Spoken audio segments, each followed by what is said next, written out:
Let me tell you something I've never said out loud to anyone outside my own species. I was there, on the day the hunters came to Howard Reach. I saw it with my own 3 eyes, and I have spent 40 cycles trying to forget the sounds, and not one of those cycles has worked. So I'm going to tell you instead. Maybe if I say it, it'll finally leave me alone. My name doesn't matter much. You couldn't say it right anyway. My people fold our names in the middle, and the back of the throat does most of the work.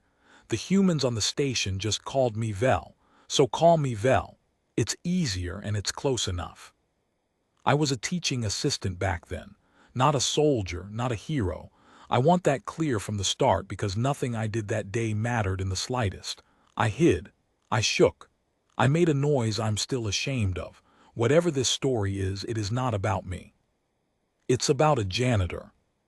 You have to understand what Howard Reach was first. Otherwise, none of it lands the way it should. It was a way station. A big ugly ring of gray metal spinning out at the edge of charted space. The kind of place nobody is from and everybody is just passing through. 40,000 souls on a good month. 41 species, give or take, depending on who counted the Drell as one species or two. Freighters docked, traders argued, and the whole station smelled faintly of recycled air and the burnt sugar stink of the food court that never closed. It was the last station, is the thing. Past Howard there was nothing but dark and pirates and the long cold reach toward the next arm of the galaxy. Everybody who lived there knew it. You don't settle the last station because you're doing well in life. You settle it because something pushed you out there and you ran out of places to keep running to. Weather, and yes, a station has weather sort of was always the same. They kept the gravity ring a little heavy and the lights a little dim to save power, and there was this low hum in the walls that you stopped hearing after a week and then heard forever once you knew to listen for it. When the station rotated past the local star, the windows on the spinward side would go gold for about 9 minutes, and everyone, every species, no matter what they were doing, would stop and look. Just for a second. Even the hard ones, even the traders who'd cut your throat over a tariff. 9 gold minutes a cycle, then back to gray. That was Howard Reach. The school was on the inner deck, tucked between a hydroponics bay and a chapel that 4 different religions took turns using. 46 children. I remember the number because I had to count them every morning and every afternoon, and I never once had a day where the number was wrong, until the day it was. They were not all the same. How could they be? We had little Drell hatchlings who communicated mostly by flashing colors down their flanks. We had a pair of Corin cubs, all fur and teeth and bad manners. We had Thessakin like me, quiet, careful, 3-eyed, the kind of people other species describe as nervous when they mean smart enough to be scared. And we had 4 human children. I want to talk about the humans for a moment because if you've never lived near them, you've heard things. You've heard they're violent. You've heard they don't know when to quit. You've heard they grieve so hard it changes the chemistry of a room. Some of it's true. A lot of it's not. But what nobody tells you, what you have to be near them to understand, is how gentle they are with small things. The human children at Howard Reach were the gentlest creatures I ever met. There was a girl named Pell, maybe 7 of their years old, who would cry, actually cry, leak from the eyes, if a Drell hatchling got left out of a game. There was a boy named Tomas who used to carry the slowest Corin cub on his back across the play deck so it wouldn't be last. There was a set of twins whose names I won't say, because their mother is still alive, and I don't want her to read this and feel it again. These were the children. This is who the hunters came for. The janitor's name was Hale. Just Hale. I don't think I ever heard a first name. The humans on the station treated names like furniture. Sometimes you got the whole set, sometimes one piece, and you didn't ask why. Hale was old. Old for a human, which is a thing you can see in their faces in a way you can't with most species. The skin goes soft and folds up around the eyes. The hair goes the color of station metal. His hands shook a little when he wasn't using them, and stopped shaking the moment he picked something up, which I always thought was strange and never asked about. He cleaned the school. He fixed the things that broke, which on a station like Howard was most things most days. He had a cart with a bad wheel that squeaked, and you could hear him coming from 2 corridors away, and the children loved that squeak. They'd run to it. "Hale's here, Hale's here." He never said much, that's worth knowing. He'd grunt, he'd nod. When one of the kids fell and scraped a knee, and human children scrape their knees, it's a whole genre of disaster with them. He'd kneel down with those folded up eyes and say in this low gravel voice, "You're all right. You're all right. Look at me. You're all right." And somehow they always were. I assumed he'd been something else before. You don't get hands that stop shaking when there's work to do without having done a lot of a certain kind of work. But the rule on the last station is you don't ask. Everybody's running from something. Pull on a thread and the whole sweater of a person comes apart in your hands. So I never asked, none of us did. I wish I had, just once. I'd like to have known what to call the thing I watched him become. It was a normal day. I have to keep saying that because that's the part that won't sit still in my memory. It was so normal. Class had just ended. The afternoon bell, not a bell really, a soft 3-tone chime the station used for everything from class endings to docking alerts, had just sounded. The children were doing what children of every species do when class ends, which is explode, bags, shouting. The core and cubs already wrestling. Pell, the crying girl, organizing some elaborate game with rules only she understood. Tomas trying to find his other shoe. I was at the door counting, 46, all present. I remember the relief of it, that small daily relief, all here, nobody lost today. Hale was in the back corner with his squeaky cart, working at a panel that had been flickering for a week. He had it open, wires out, tongue between his teeth the way humans do when they concentrate. And then the lights changed. Not the gold light. We weren't anywhere near the gold minutes. This was wrong colored. The whole school flushed a deep, sick amber, and the soft chime turned into something I had never heard before and hoped I never would again. A flat, ugly, repeating tone. Bon, bon, bon. The children went quiet all at once, even the cubs. I didn't know what the tone meant. Nobody did. It was a sound the station had clearly built into itself and prayed it would never have to use. Hale knew. I watched him stop. His head came up slow, like an old animal scenting something on the wind. He set down his tool, very carefully. I remember that, how carefully he set it down, like it was the last gentle thing he was going to get to do for a while. Then he looked at the door and he said one word, quiet, mostly to himself. "Scarn. I'm going to tell you about the Scarn now, and I'm sorry because I have to, and you're going to wish I hadn't. The Scarn are not pirates. Pirates want your cargo. Pirates can be paid off, bargained with, frightened away. There is a logic to a pirate, and you can hold a conversation with logic. The Scarn are hunters. That's not a metaphor, and it's not a name they earned for being good at war. It is the thing they are for. Their whole culture, their whole biology, is built around the pursuit and the taking of trophies, and the most prized trophy in the entire catalog of Scarn ambition, the one they tell stories about, the one that buys status no amount of credits can, is the young of a sentient species. Not the adults. The adults can fight. The adults are dangerous, and to a Scarn, danger is just spice.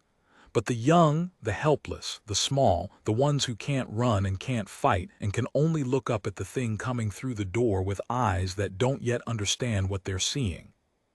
The young are the prize. They came in fast and quiet, the way they always do. A Scarn raiding party doesn't announce itself. They'd slipped a huntercraft through the station's sensor net by riding the wake of a legitimate freighter, and by the time anyone understood what was happening, they were already inside the ring, already moving toward the inner deck, toward the only place on a station that holds nothing valuable, except the most valuable thing there is. They came for the school. There were 6 of them. I learned the number later. In the moment I couldn't have counted to 1. I saw the door of the school come apart, not open, come apart, the metal peeling like the skin of fruit, and I saw the first one step through, and my body simply stopped working in any way that involved decisions. They are tall, taller than a human, taller than anything that should move that fast. Their bodies are wrong in a way I still can't describe properly, too many joints, all of them bending the right amount but in the wrong order so that watching one walk makes your eyes feel sick. They wear the bones of past hunts. Actually wear them. Strung, polished, rattling. A scarn announces its rank by the size of the skulls it carries, and the lead one, the one that came through first, was wearing a collar of small skulls. Small ones. I understood in that frozen moment exactly what species those small skulls had belonged to, and exactly what they were doing here, and I made the noise I told you about. The one I'm ashamed of. A high, thin, useless sound, and then I went down behind the supply rack, and I covered all three of my eyes with my hands like a hatchling, because I was a coward, and because I did not want the last thing I ever saw to be a child being taken. So I want to be honest, for the next part I mostly heard it. But I heard everything. The children screamed. Of course they did. 46 children of 11 species, and the sound they made was the same. Grief and fear don't have a language. They went up all at once, this wall of high, small voices, and over the top of it I heard the clicking. The scarn click. It's how they talk and it's how they laugh, and there is no difference between the two sounds, which tells you everything you need to know about them. I heard the lead one click out something long and slow, savoring it. And then I heard Hale. His voice came from the back corner where the broken panel was. It was the same low gravel voice he used to tell scrape-knee children, "You're all right, you're all right." The exact same voice. He didn't shout. He didn't raise it at all. He said, "You're in the wrong room." The clicking stopped. I think I've thought about this a lot. I think the scarn were so unused to anything in a room full of prey speaking to them that it confused them. A trophy is not supposed to talk back. A trophy is supposed to scream and run and make the hunt worth telling stories about. An old gray-furred human standing up slow from behind a janitor's cart and telling them calmly that they were in the wrong room that did not fit anywhere in their understanding. The lead one clicked a question.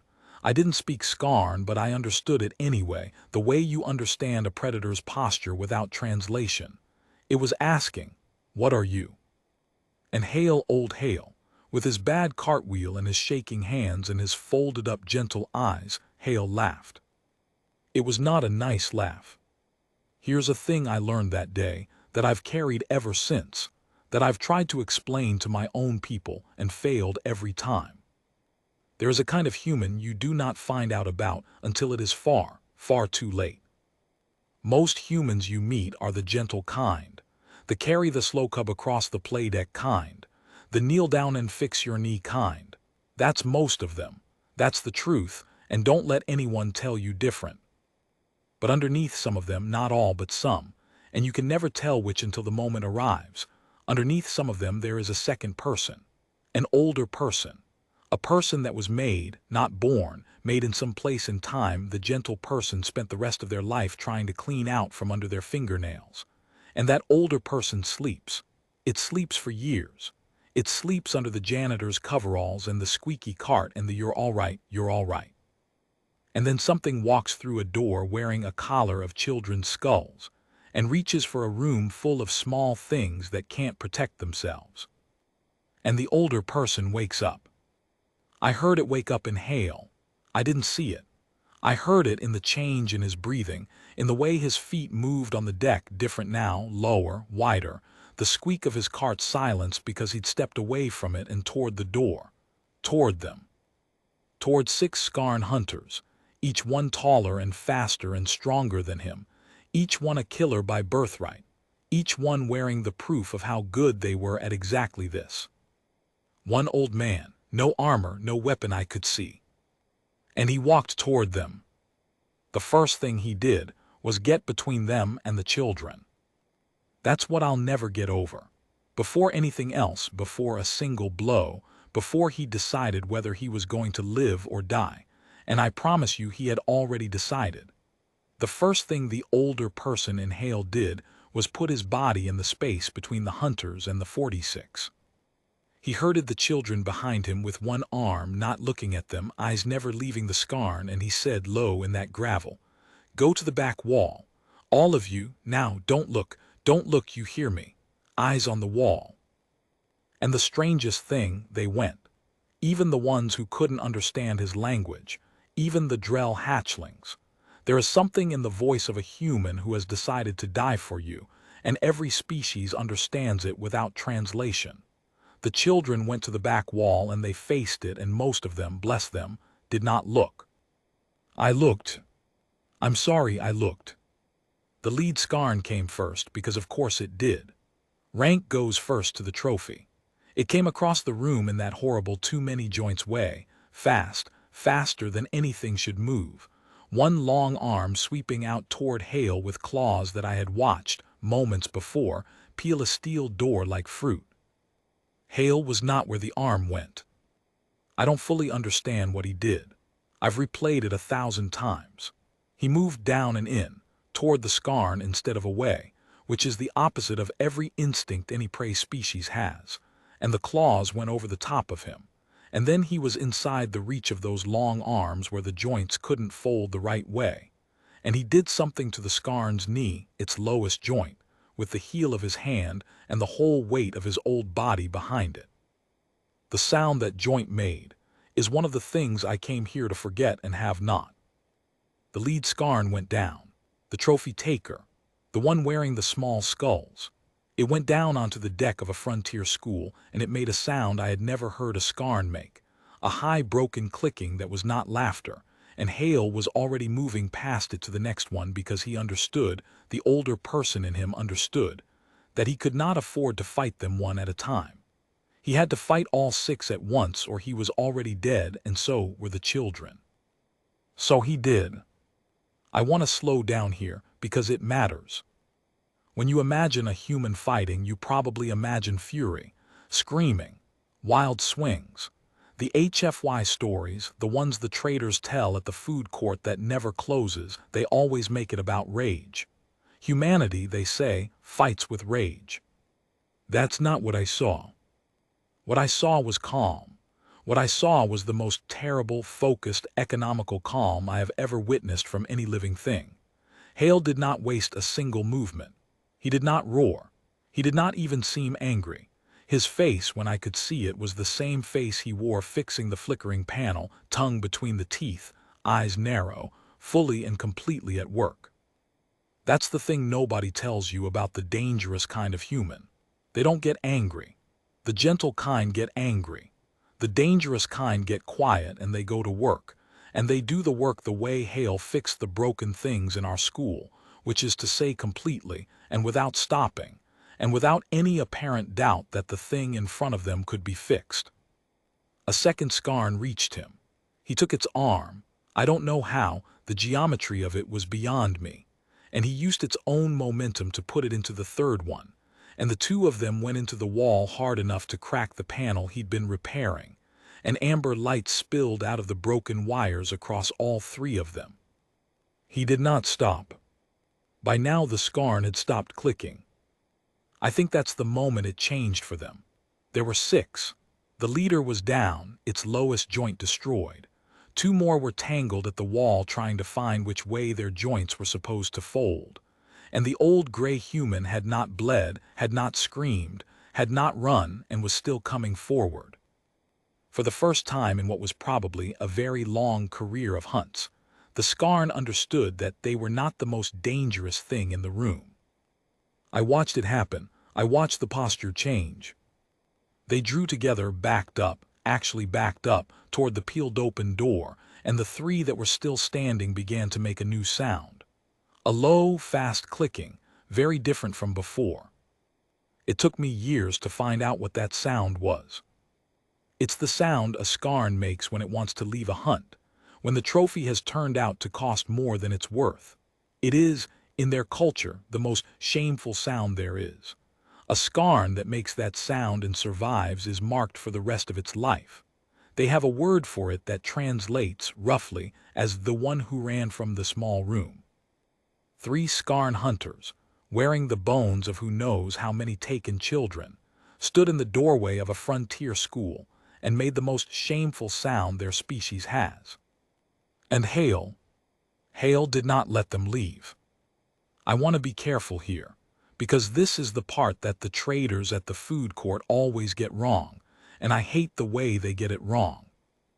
They tell it like vengeance, like the human chased them down out of bloodlust, out of that famous human rage, and butchered them as they fled. They tell it grinning, the way you tell a story about a monster that was finally on the right side. That is not what happened. That is not why he did it. He didn't let them leave because if even one of them made it back to the huntercraft, it would report. And a scarn report on a station full of children is not a defeat. It's a map. It's an address. It's 6 dead hunters worth of reason for 60 more to come finish what was started. He let them die in that room, so that no one would ever come looking for that room again. I figured that out years later, lying awake, the way you figure out the worst things. He knew it in the first 3 seconds.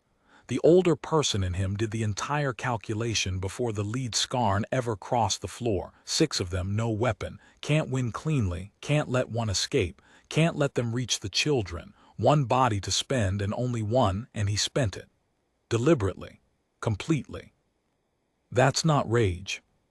I don't have a word for what that is. My people don't. I don't think humans have a word for it either, or they wouldn't need janitors who fix flickering panels with their tongues between their teeth and never tell anyone what their hands used to do. Station security arrived after. Always after. That's not their fault. Howard Reach had 6 security officers for 40,000 people and a station the size of a small moon. And by the time the wrong-colored lights reached them and they ran the long curve of the inner deck to the school, it was over. They came through the peeled door with weapons up, expecting a massacre. They found one, just not the one they expected. I came out from behind the supply rack when I heard human voices that weren't Hale's. My legs didn't want to hold me. The room was, I won't describe the room. The children were still at the back wall, most of them facing it, exactly as he told them. 46. I counted. Even then, even shaking, even with everything, I counted, because that was my job, and it was the only thing left in my body that still knew how to work. 46. All of them. Not one of them taken, not one of them touched. And in the middle of the room, between the children and the door, exactly where he'd put himself at the start and never once left. Hale. He was still alive. That's the part I haven't told anyone, and the reason I could never tell this story until now, because telling it means telling this part, and this part is the one that undoes me. He was still alive when I reached him. The security officers were shouting for a medic, and one of the human officers was on her knees in the mess of the room with her hands pressed against the worst of it, telling him, stay with me, old man, you stay with me, in a voice that had completely fallen apart.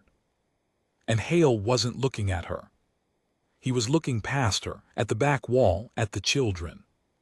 He couldn't lift his head, so he just moved his eyes, those folded up gentle eyes, the older person already gone back to sleep or maybe gone for good, and it was just Hale again, just the janitor, just the man with the squeaky cart who told you you're all right when you scraped your knee. He found the children with his eyes, and he counted them. I watched him do it. His lips moved, no sound, just counting the way I counted, the way you count the only thing that matters. His eyes went down the line at the back wall, 1 child at a time, all 11 species, all 46, and I watched his face the whole way down the line, and at the end of it, he smiled. He got to 46, and he smiled, and his eyes closed, and his old shaking hands went still for the last time. All here, nobody lost today. I told you the first part mostly the way it happened to me. Heard, not seen. Crouched behind a supply rack with my hands over my eyes, a coward who came out only when the danger was past. The second part I had to learn, piece by piece, over years. From the security recordings they were supposed to delete and didn't. From the human officer who held her hands against the worst of it and never stopped grieving. From a single document that arrived at Howard Reach 11 cycles after Hale died, addressed to a man who was no longer there to read it. So this part is slower, quieter. There are no hunters in it. They never made it home, and good. This part is about what they left behind and about who Hale really was and about the strangest funeral the last station ever held. Stay with me. I know the worst of it is over, but the part that mattered was always going to come after. The first thing that happened, after the medics carried Hale out under a gray sheet, and the security officers started the long, terrible work of cleaning a school, was that nobody believed it. I mean that literally. The first reports that went up the chain to the station administrator were rejected, sent back. Incomplete, the administrator's office said. Implausible.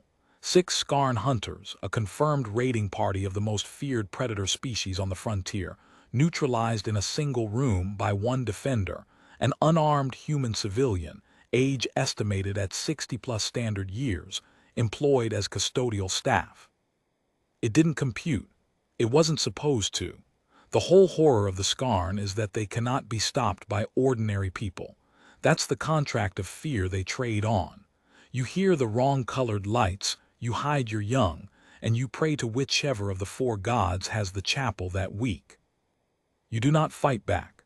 Fighting back is for soldiers, and soldiers are not what staffs the broom closet on the last station in charted space. So they sent it back, implausible. And then someone watched the recording. I've seen it, the recording. I shouldn't have. The officer, her name was Raina, the one who'd knelt in the mess with her hands pressed down. She showed it to me once late in the year after, when neither of us was sleeping, and we'd both ended up in the food court that never closes. Because where else do you go at the dead hour on a station when your eyes won't stay shut? She didn't say anything. She just slid her data slate across the table and let it play and watched my face instead of the screen, because she'd already seen it more times than was good for her, and what she needed wasn't to see it again. What she needed was to watch someone else see it and know she wasn't insane. I watched the whole thing. I'm not going to describe it any more than I already have. I told you what I heard, and the recording matched what I heard, and I'd rather you keep the version your own mind built than have mine paint over it. But I'll tell you the one detail that the recording has that my hiding place didn't give me. The one thing I didn't know until I saw it. Right at the start, right when the door came apart and the first Scarn stepped through and the children began to scream. There's a moment, maybe a second and a half, where Hale is still just standing at the broken panel, tool in hand, the older person not yet awake. And in that second and a half, you can see him decide. It's all in the face. The recording's not high quality and the amber light makes everything ugly, but the face is clear enough. You watch a man do a piece of arithmetic that comes out to "I am going to die in this room." You watch him arrive at the answer. And then, this is the part, you watch him set the answer down, gently, the way he set the tool down, and pick up the work instead. No fear in it. That's what undid me watching it. There's no fear in the face. There's something much worse than fear and much better. There's permission. A man giving himself permission. Like the whole rest of his quiet life out here on the edge of nothing had been him waiting, without knowing he was waiting. For the one room where the old terrible thing he could do would finally be the right thing to do. Raina took the slate back when it finished. She said one thing. She said, "He looked relieved." And then she didn't say anything else, and neither did I, and we sat in the food court light until the gold minutes came and went on the spinward windows and it was technically morning. Now who he was. It came 11 cycles later, and it came by accident. And I only know about it because Raina made it her business to know everything about Hale that there was to know, the way you do when someone dies in your hands and you need them to have been somebody. A military pension notice. That's all it was. A dry, automated document from a human fleet command 3 jumps and a whole war away, addressed to a service identifier rather than a name, flagging a discontinuation of survivor benefits owing to the confirmed death of the recipient. The recipient was Hale. The service record attached to it had most of the interesting parts redacted, blacked out, sealed, the human military being the human military, but enough survived to draw the shape of the thing. Enough for Raina to sit across from me in the food court a second time, slate in hand, and tell me what the janitor had been before he was a janitor. He'd been the other kind, the made kind, decades of it, a unit whose name was one of the redacted parts, the kind of unit a government builds and then spends and then is ashamed of having built. The kind they send to the rooms nobody talks about afterward. The dates ran long. The decorations ran long too, those weren't redacted, and there were a lot of them, and I didn't recognize a single one, but Raina did, and her face did a thing while she read them that I won't try to describe. And then it stopped, abruptly. A discharge honorable, but the kind of honorable that means please, for everyone's sake, go away, and then nothing. A gap, years of gap, and then at the far end of the gap, a single line of civilian employment record. Custodial staff, Howard Reach Educational Facility, inner deck. He'd come to the last station in charted space, the place you go when you've run out of places to run, and he'd taken the quietest job there was, in the one building on the whole gray ring that was full of small, gentle things that couldn't hurt anyone and couldn't be hurt by what he used to be. He'd buried the older person under a broom closet and a squeaky cart and 46 children, and he'd kept it buried for years. Years of you're all right, you're all right. Years of fixing flickering panels with his tongue between his teeth. Years of being on purpose with everything he had, the gentle kind. I think about the cost of that. I think about it a lot. What it must take to be the dangerous kind and choose, every single day, to be the gentle kind instead. To carry the older person around asleep inside you and never, ever wake it, not for an insult, not for a fight, not for any of the 1,000 small provocations a frontier station throws at a man. To save it, to hold it in reserve, to keep that one terrible thing clean and sharp and unused for years against the 1 in 1,000 chance that a door would come apart someday and a room full of children would need it. And then to spend it all at once, completely, and smile while you counted them safe. That's the man, that's who the janitor was. The funeral was the strangest thing the last station ever did, and I was there for all of it, and I'm glad I was. Howard Reach had no tradition for this. 41 species, and every one of them grieves differently. The Drell go silent and dark for a cycle. The Koran howl. My own people fold our names and don't say the dead one's name aloud for a full year. There was no shared ritual. There never had been. We were all running from different things, and we didn't even mourn the same way. So the children made one. That's the part nobody planned. The station administrator wanted a quiet thing, a plaque maybe, the matter handled before it became a story the Scarn might somehow hear an echo of. Quiet and forgotten, that was the official preference. The children would not have it. They'd been told, of course, in the careful ways you tell children. They knew Hale was gone, and they knew, in the simple, complete way children know things, why. Pell, the girl who cried when a hatchling got left out, Pell organized it, the way she organized everything, with rules only she fully understood. And what she organized was this. Every child brought one thing Hale had fixed. That was the whole ceremony. The thing she invented, 7 years old, that no adult of any species would have thought of.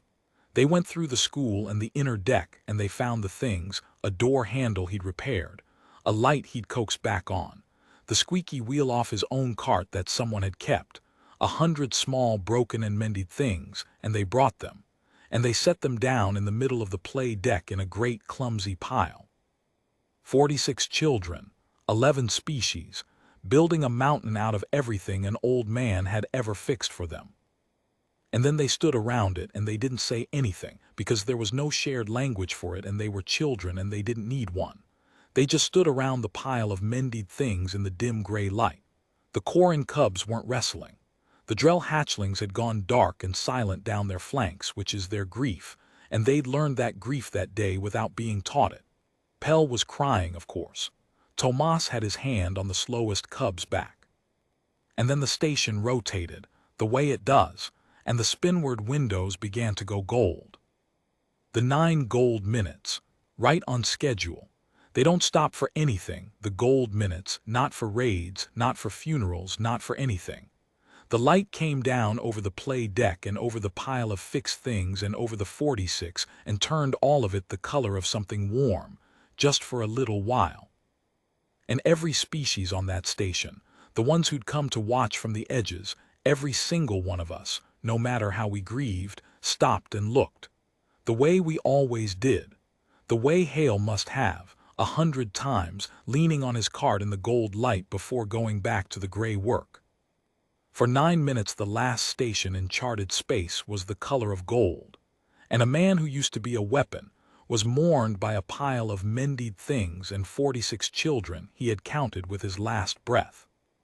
Then the light went the way it does, and it was gray again, and we went back to living.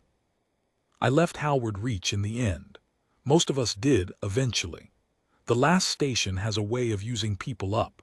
But I carried it with me, all of it, to every gray place I went after, and now I've finally said it out loud, the whole thing, start to finish, and I find it hasn't left me at all.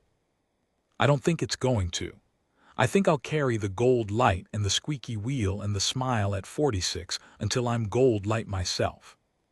But I wanted to set down the truth of it because the traders tell it wrong, and the HFY stories tell it wrong, and even my own people tell it wrong when they tell it at all.